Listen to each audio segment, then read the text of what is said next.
And we are back, ladies and gentlemen. Of course, we are in round number 3. If you're just joining us, and we're about to move to our backup feature match. But first, I'm just going to remind you what's going on. We've got over 1,200 players in the room, all battling out for their share of prizes. But first off, they got to get to day number 2. They've got to battle through 9 rounds of standard today.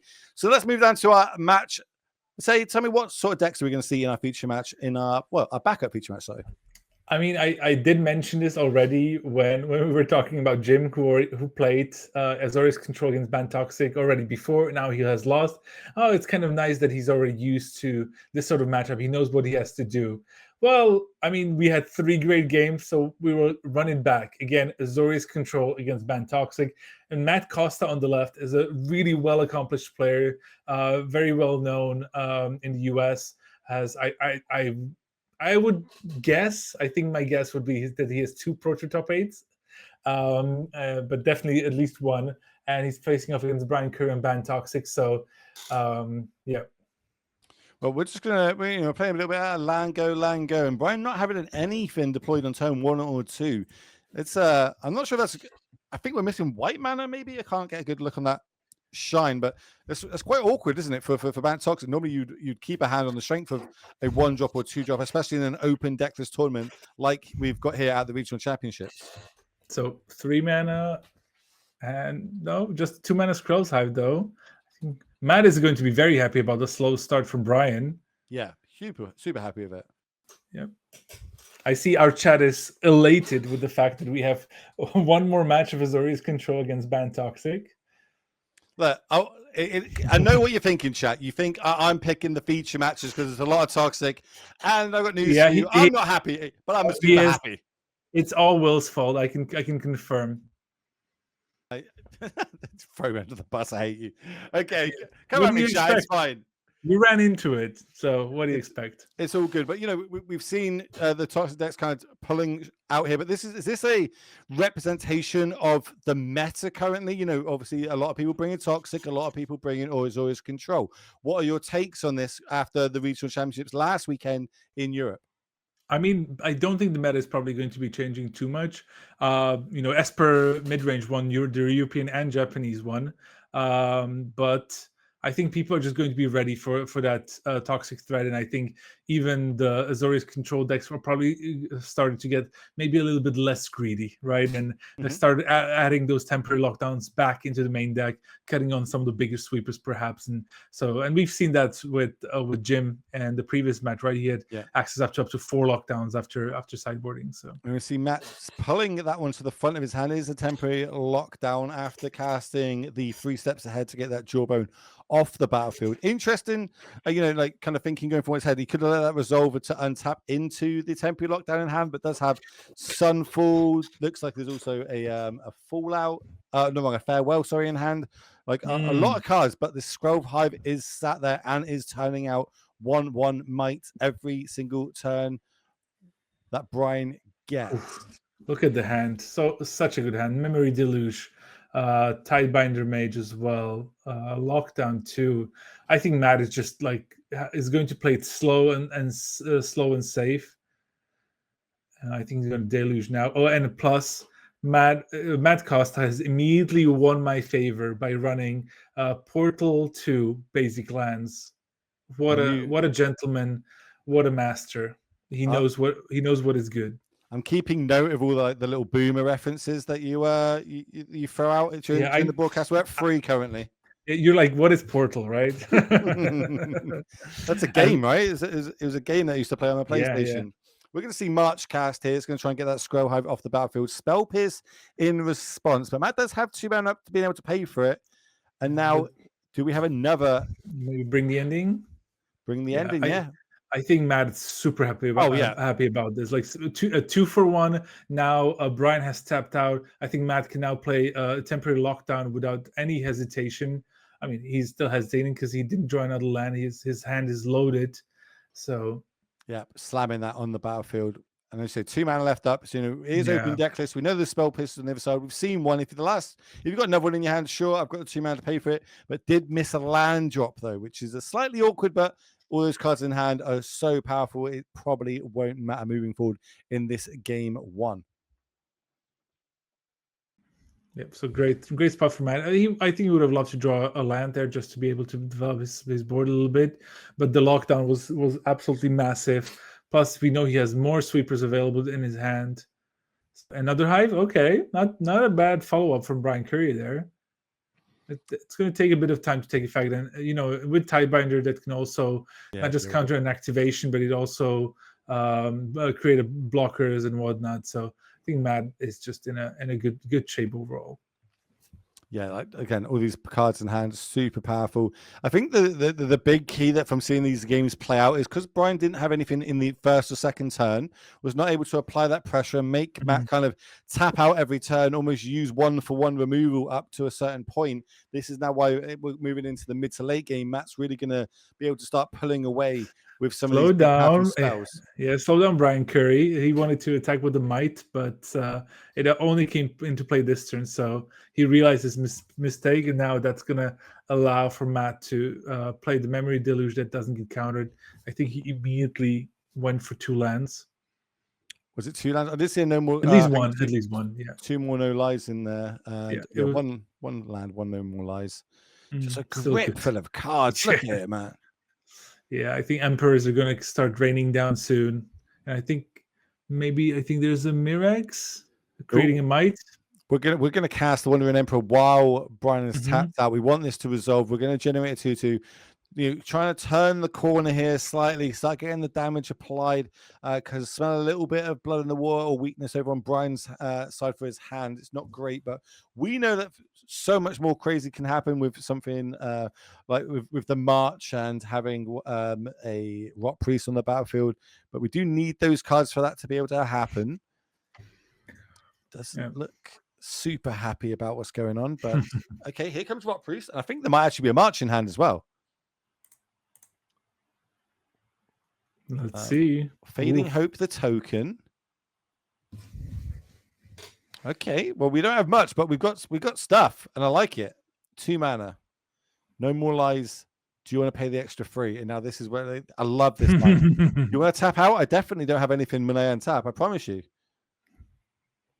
Interesting. So if this does get bounced, we get to scry 1 and get in there for 1 toxic.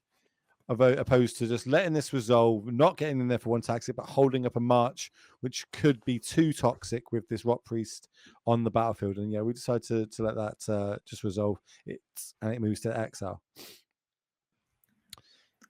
For all you eagle-eyed people watching, if you look in that bottom right-hand corner, that is a 10% code for Heavy Play, today's sponsor of the stream. So if you like live paper broadcasts, make sure you give them some love. Go get some of the amazing products. Maybe you want some curved sleeves, or even just the ETB playmat that you can see both the players here battling it out on. All the support to them means more support for live paper coverage. As just a pass and turn back, never might generated. The board is definitely growing. And Matt is in a little bit of an awkward spot because he can't really play Farewell and name Enchantment to get rid of the Scrolls Hive, because he has temporary lockdown in play of his own that would release the other hive. So, but he still has plenty of action. I wouldn't be too worried if I was in Matt's hand, but he has to be getting a little bit nervous, I would say. Okay, we're going to fire off this Get Lost. We're going to be like, trigger the Rot Priest. No, is that the first toxic? It is the first. Oh, no. Yeah, Brian just had a very slow draw. That's not good. That's not where you want to be. Now, does it resolve? Are we going to do anything in response? Maybe we're going to try and fade it out. And, well, yeah, we're tapping 5. Yeah, we're going marching. If this resolves, that's 4 more toxic generated. Yeah, it is a March of the Swirling Mists for 4. Wanting to phase out his 4 creatures, but that's basically just gets 4 triggers, right? Off of the Rot Priest. Plus, like, they phase out, so Matt can't really sweep them away. I was about to say, question: what happens with a Tidebinder coming down, but what question is it's enough, it's lethal on the battlefield, so they could just end up winning through normal damage, as we're going to see Mark Custer taking up game number 1 here. You see deck lists hitting the battlefield. That's because it is an open deck list tournament, and both players can look at each other's decks before the match and during each sideboarding that occurs. So if we go to a game 3, there'll be even more of it. Here it is on the screen for you all at home as well. So, you know, maybe you want to build this, maybe you've got an RC coming up to wherever you are in the world, or maybe just your next F&M. This is the list. So go into sideboards. What do we need to shore this up? Blockers. same old story. Find some nice blockers, and I think Matt has a very interesting build of blue-white. The sideboard's really different from what Jim Davis has brought that we saw previously. So we see that in this matchup he only has access to 3 lockdowns, so 2 main deck, 1 sideboard. But he can also bring in Dust Animus, which we didn't see before.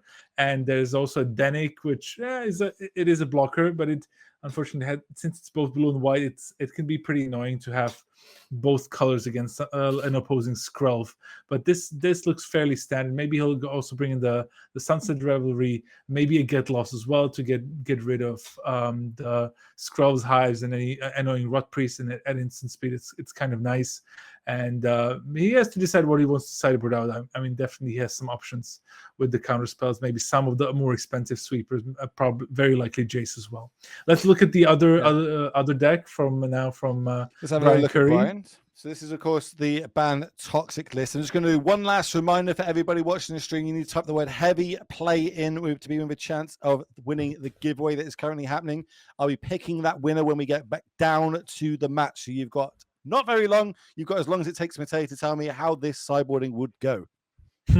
Well, I can tell you that I think we'll probably see Tokasia's Welcome, which is again a card we haven't seen yet today, and a nice draw engine, especially when you have Scrolls Hive. You can keep drawing a bunch of cards, keep the cards flowing in this matchup. It's quite important. And I also imagine we're going to see a negate, possibly also a Get Lost to deal with those temporary lockdowns and boarding out maybe some of the Fading Hopes and Aspirant's Ascents just to tighten up a little bit the main deck. But let's see how it plays out. I mean, Matt is up a game, so let's see if they can okay, let's get to it. As you said, Matt's up a game. Brian needs to win back these next 2, but I need to pick a winner of the giveaway. So in 3, 2, 1, your name might have just been picked. If it was picked, congratulations. You need to get hold of Anz MTG in the stream. He's going to take your details and get that voucher sent across to you. If you do not see your name, well, make sure you type the word rigged in chat, because, of course, we do pick our winners before we even go live tonight. So getting down to the battlefield, where we've got an early play of a turn 1 Might into a turn 2 Skrelv Hive. And just perfect. On the other side, just leaving up 2 mana. Could be anything. Yeah, I can see this match is intense. You can also see the activity and behind the players at Dreamhack Dallas, right? It's a huge gaming convention, and lots of things are happening there. But we are focused on the Magic bits. Yeah. So let's see what the boards are looking like. I got a little bit drawn away there as one of our fellow casters that you'll be hearing later on this weekend. Noel Joan Rivers, congratulations on winning the giveaway. I'm not sure if that's going to get redrawn in a second or not, but it's interesting to see nonetheless. Exactly. Always rigged. We rig it before we go live. There will be more giveaways throughout the broadcast today and tomorrow, ladies and gentlemen. So, don't feel too disheartened if you didn't win this time. There is going to be a lot more courtesy of heavy play. So, Tiebind is going to come down. That's going to stop the Skrelv Hive generating more mites. Just one, though, because the Tidebinder does not turn off Skrell's Hive at all. Word. Like, the ability is going to come back. Artifact, creature, or planeswalker will. That's what Tidebinder says. Artifact, creature, planeswalker. It's like being told off by my dad. So Skrell's Hive is a what? Read the cards, Will. Read the cards. It's easy. Just do your job. Okay, we're going to pass the turn back. Island's going to be played for the turn. You make a really good job impersonating me, I have to say. It's all right. This is what you're here for. I told you, the Sam to my Frodo. You're the peanut butter to my jelly. I think Sam and Frodo were nice to each other. I do admit I'm being a bit mean to you sometimes. No, I love it. I'm a glutton for punishment. It's all good. Just first, we need to see. I'm going to stop that and nail it in the head. We're going to get back down to the match. We've got Marcos just passing the turn back again. And now, as you said, Skrelv Hive works again, because you read the card properly and understand interactions and how they work. and we're going to lose a life. We're going to generate another might. So the go wide plan is still on the table. I had a look at Matt's hand. He has some interesting cards. He has Get Lost. So that's going to get fired off end of turn. With 2 mana left up, of course, we know that can be representing a No More Lies on the other side. So a Spell Pierce wouldn't do it too much here. Maybe we want to try and cast a Bring the Ending, because that in itself is a what do we call the generic 2 mana pay for 2? It's not a force spike. It's not a mana calculation or quench. Oh yeah, but I like Serum Snare here on the Scrawl's High in response to the Get Lost. That's gonna get No More Light, but let's see if Brian wants to protect this. I think he's tapping mana, so maybe Bring the Ending here. Okay, no, negate. He brought that from the sideboard, so he does get to now proliferate. Gets back the Hive as well. That was a good turn for Brian. He got to use his mana in full, protect his Skrell's Hive, and put Mac on a bit of on the back foot here. Matt still has 3 cards, I think, but doesn't have a 5th land. Doesn't have something like a Memory Deluge or Deduce just to generate some card advantage. Has Emperor, Dust Animus, and 3 Steps Ahead, though. Yeah, so, cards that do stuff in this matchup still able to turn the burn, still able to remove, still able to apply pressure to the battlefield.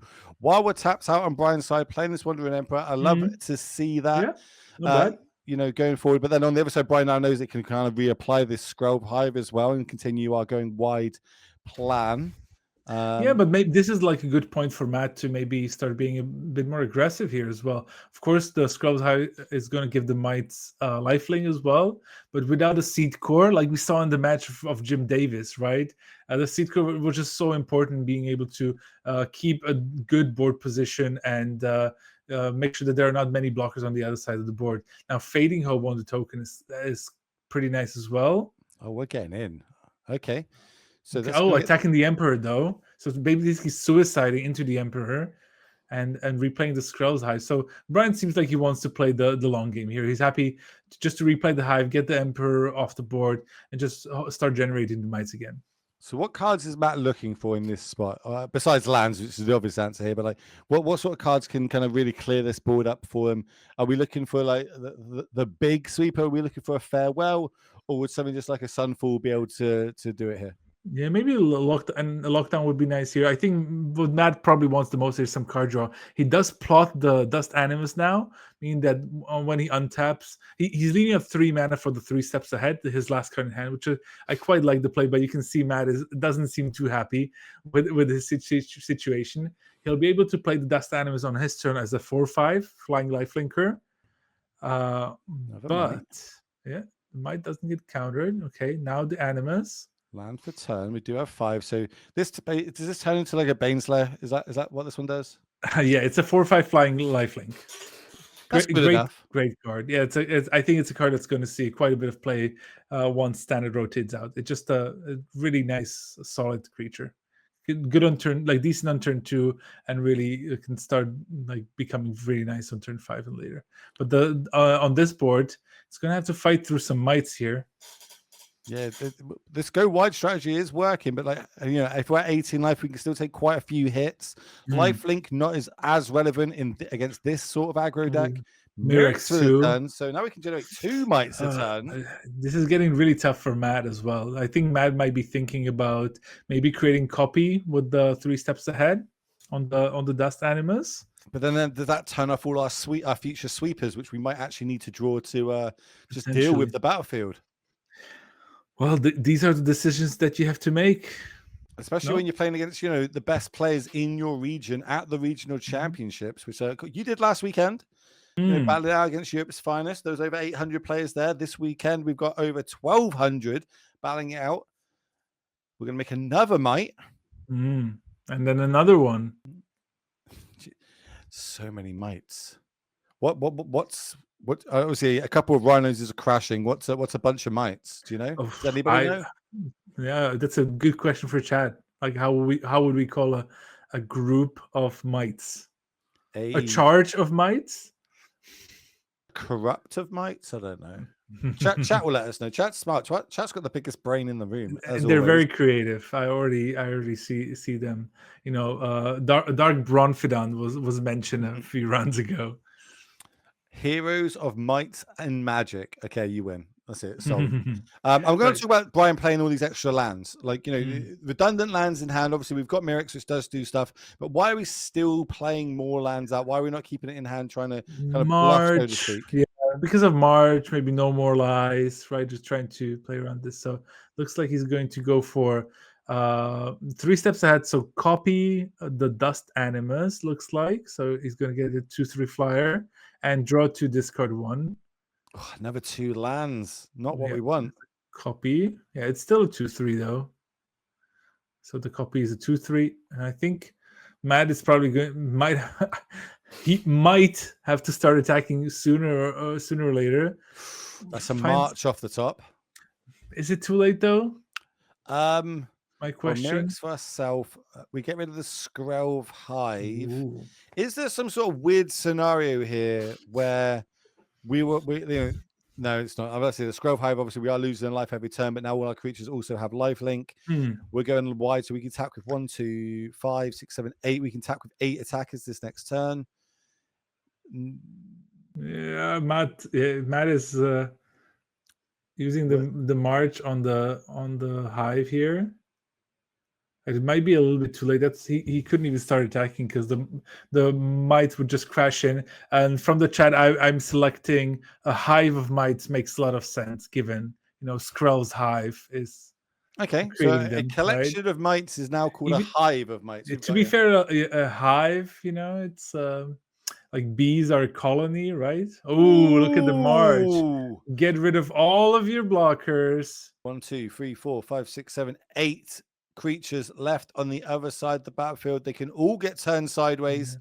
There's an And anchorage to block, but I just don't think it's going to be enough. that's not enough. You Yeah. block 1, 7 comes across. We're going to a game number 3 here. Brian Woo! able to take it down. Bit of a weak draw there for Matt, but a more explosive start there for Brian, which is ideal. So that means we get to look at their deck list one more time because this is an open deck list tournament. So that's going to level it up to 1 apiece. If we can get the deck list on screen, please, production, so everybody at home can also have a little look. Here's Matt's list. We didn't really see much in game 2, didn't we? No real good draws. The Dust Animus we saw, and that came down. I still like the card, even though it didn't look that impressive here. I mean, if there was Memory Deluge, right? Like there was so many possibility of trying to dig into some sort of sweeper or something like that. So I quite like how Matt drew this up. And we also maybe saw some Brian's cards that he brought in. Maybe some of the negate definitely came in. Let's have a little look on at the his list. sideboard. Let's see if we can get it up on screen for you all. Yeah, Brian had that negate. We saw it as a one-off there. And maybe not too much else. Maybe the Get Lost, maybe the Tukaz as well, because we didn't see it, but maybe he's going to bring that in. But he did see that Brian is ready, but we'll see how it plays out. I'm quite curious how this game 3 is going to play out. So far, all of the toxic against Azorius control decks matches that we've seen, or games that we've seen, were really good. All right, we're starting off with a Rot Priest on the battlefield. Nice. The powerful 1-drop, the main reason or only reason we splash green in these decks and not just have straight blue-white is because of the power level of this card. 1/2 for 1 mana, toxic 1. Whenever one of your creatures becomes target of a spell, you can also add 1 to your opponent. That there, though, I think it's a Sunset Revelry. Is this the one that makes 2 blockers and gains 4 life or something like this? Yep. If you're lower on life, you get 4 life. If you're lower on creature, you get 2 1/1s. If you're lower on cards, you draw a card. So actually, Matt being on the play was able to draw a card there with the Sunset Revelry as well. So value. This is a nice a nice one here. The double block here would be quite risky from Matt. Okay, this is scary. Interesting. This is where things get scary, especially in the faces of marches potentially being cast. Lockdown. Now we get double triggers and just having to untap. This is like the scary thing of Bant, right? So scary. Okay, I'm deploying to the board. I'm keeping stuff up. Just pass, sure. You can't get damage in. You're almost forced to do this just to apply, some pressure to the battlefield. Interesting though. The Taiban is pretty good at dealing with the trigger from the Rot Priests, but Matt looks like he wants to start applying some pressure. He has a Gandra as well. The pressure's already on, right? We can't sit back. We can't let Brian establish a board, establish more cards in hand, because we will just lose to these Rot Priests. So But he passes, no attacks.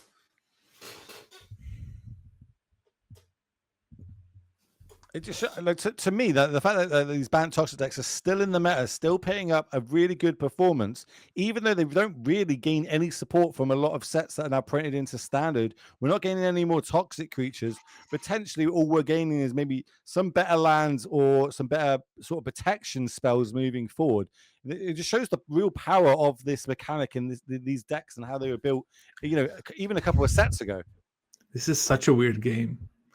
Right? Like it's like even now Brian didn't make a might with his Mirex. He wants to keep his mana up. Oh, no, maybe not anymore. Okay, Tokaz is welcome. This is a way to generate some value. This is worth a counter spell I've ever seen when I think. Yeah.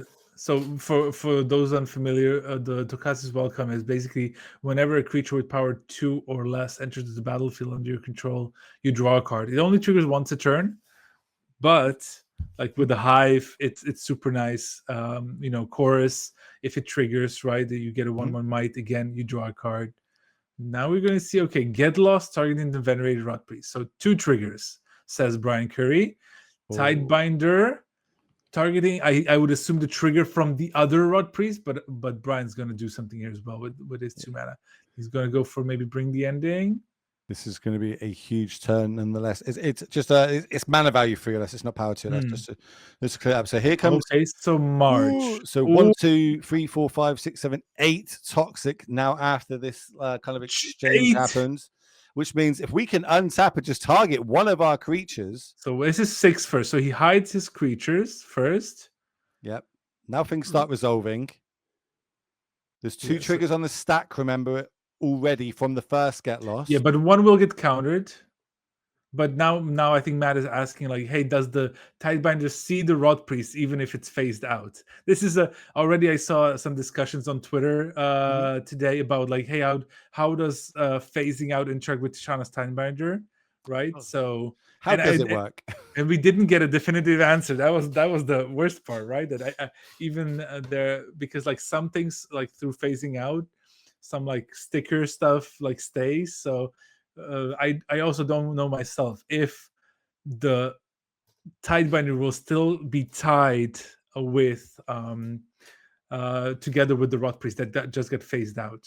I told you this card every single time it's played or I read it, I'm always messing it up somehow, and it's because it's got so many different interaction lines. I mean, maybe we can get some clarification for that, or we're going to see it play out, I guess, before we can get word down from the judge. But so that's why that trigger. Yeah, so one trigger gets countered, so he just gets 1. There we go, 7 toxic now. Now I think there's a temporary lockdown. Yep, not ideal right now. Yeah, but if Brian has something, he exiled a Fading Hope to be able to play that March for the full kind of thing. But does he have anything else now? So we're definitely not getting there for combat damage right now. 2 cards in hand, playing another land, because obviously we know things about like No More Lies, etc. could be on the other side of the battlefield. 1 card.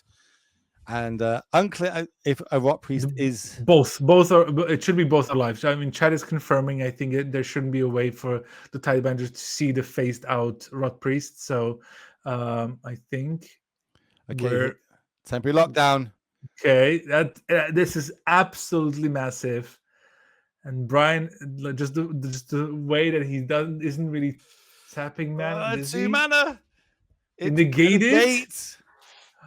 Negate back. Wow. Okay, so that's going to take these 3 off the battlefield, plus the tokens, but that doesn't really matter too much. But now the doors are open for Matt to start turning these sideways, which means 6 damage is going to happen. We do have the Mirex, remember, and plus we've got a way of drawing extra cards if we do make a 1/1 from it. I think that's what Brian's looking at right now. The negate, I thought it would be end of it, but Matt had a negate of his own. Now we'll see. So like a get lost would be pretty good in this situation, right? Yeah, so Mirex creates a might. He gets to draw a card off the Tokaz's welcome.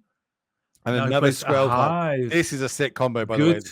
A good comeback. However, remember, Matt attacked for 6 there. He's going to attack for 6 again. He also has an anchorage that he could attack with, right? So even through that, he has to be very careful. Of course, he also has a Mirrex of his own, but has to be careful about how he's sequencing. I think he also has a Ganjo. Yep. That was a mouthful. Just 2 lands in hand. But remember that the lifelink is activated as well because Corrupt is online. So any damage dealt from Brian will be lifelinking damage. But it looks like Matt's working the math out, realizing he's going to win this race. Map token generated. Yeah. I think we all have again, like the life totals are probably not super updated. We've had a few technical difficulties with that, so please bear with us. Yeah, we're working alongside it, but like definitely not at 20. Probably within like maybe another swing after this, a 1 or 2 turn clock. End of turn, we're going to crack this. Look at the top card. It's a Memory Deluge. I imagine that staying on there. It's a good one to hit, especially when you kind of get into this bit of a top decking battle. But you can put it in your graveyard. It has flashback, right? So it's a fine one to put in your graveyard. Does make a +1/+1 count. I lose another life in our upkeep. And draw a second card because, of course, a creature CMC 3 or less has entered the battlefield. Yep. Oh, no, I have life totals updated. Brian on 6. So definitely needs blockers. I think Matt might have just found the exact sequence to win him the game. The lockdown would negate mana to back it up was absolutely crucial. And you can see, I think Matt is pretty exhausted after this sort of game. Look at it. A Ganjo, the last card. Kills the Might. Working out the math on the back swing. Oh, we do have a Bone Jaw which can block. Mm-hmm. We've got another Scroll in hand. Remember, this Bone Jaw does have lifelink as well. Mm-hmm. That was a okay. So we're going to generate the flyer. Turn everything sideways. You can move the blocks. Block here. Double strike. He gains life. I mean, I think Matt thought he had already won this game. He didn't realize that. Yeah, now he's kind of coming back for the map after he had already attacked. Yeah, I think he was rushing a little bit needlessly there. Maybe a bit too confident here. It's going to be interesting. Looks like the map token is going to be generated. So 2 damage. So we go up to 7. We take 5. Drop down to 2. Go down to 1 in our upkeep because of the Scroll Hive. Draw 2 more cards deeper. He also he also has the Mirrex. It's under the glare a little bit there, but he's going to play during card, right? So he can untap with quite a few cards in his hand. Maybe I can find him another March or something similar. Again, a March would be great here, but if we manage to make one at end of turn, plus the Might on the battlefield, if we can connect with them, that puts Matt to 9. Any proliferate card as well can lock up the victory. But there is a counter spell on the other side that Brian doesn't know about. Man, considering these games are meant to be like a walk in the park, these have been really, really great games from both players. Well played on both sides. Agreed. A really tense game. Even now, Brian is going to go down to 1 with a Scroll's Hive in the upkeep. Spell Pierce was drawn for the turn. Drawn last turn. So now 2 more draws turn. So 1 for turn. Didn't get a good look at what that was. Yes, draws the card from the Tokaz's welcome as a Might came into play. As I said, he now untapped with quite a few cards. I think he drew. He has 2 marches. Double march. He has double march. So does this change anything? We've got to at least get some damage connected because we need the life gain. Yeah, I mean he wants to attack anyway. Like those Mites can't block. They can attack. Put Matt down to 9, up to 9 poison.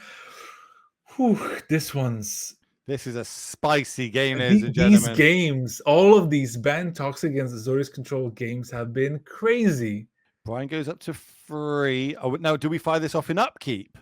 No, because of the anchorage. You have to wait until he activates it, right? Because that anchorage kills you as well. Because Brian would go down to 1 and take the last point of damage from the Scroll's Hive. Remember, the map is now also super important because that could just mean But I say, do you go to combat first?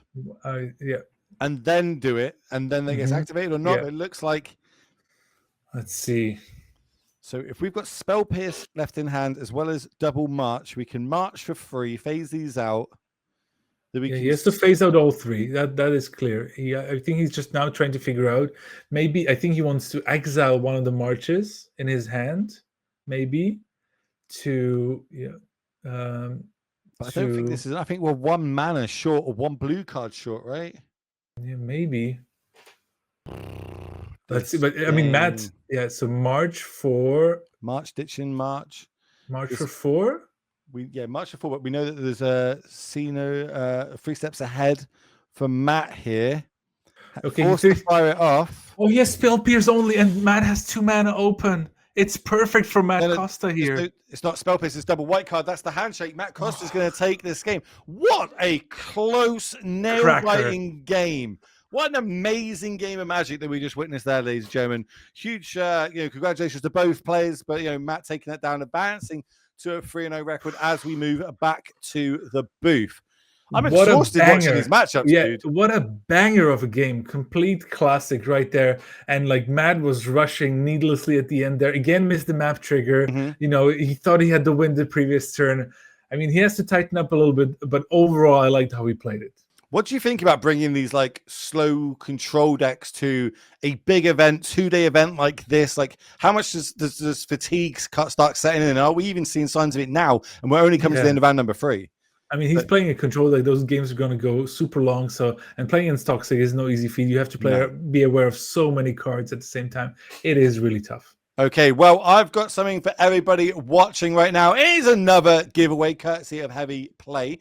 So what I need you to do to take part in this is type the word Heavy Play in chat. If you do that, you're going to be in a chance of winning $5 store credit at heavyplay.com. And don't forget, top right-hand corner there, little cheeky 10% discount with Dallas 2024. Huge shout out to Heavy Play. Of course, one of our sponsor of this broadcast. If you're a fan of live paper Magic, then you need to support the people supporting these shows being broadcast. And today it is Heavy Play. So make sure you go show some love. Go buy some of their awesome products. They got the ETB playmats, like you see the players that they're using right now in the feature match area. It is a nice, hard, rigid playmat that can just slide in the back of your bag, kind of like a laptop top case. Just slides right in. No more bending or folding your playmats around. They've got magnetic dice boxes in there. We've got the RNG dice boxes, so that's not going to float around in your bag, and it comes in a range of different colors. So huge shout out to Heavy Play. Type Heavy Play in chat to be in a chance that we're going to pick a winner after this short break. So don't go anywhere. We'll see you shortly.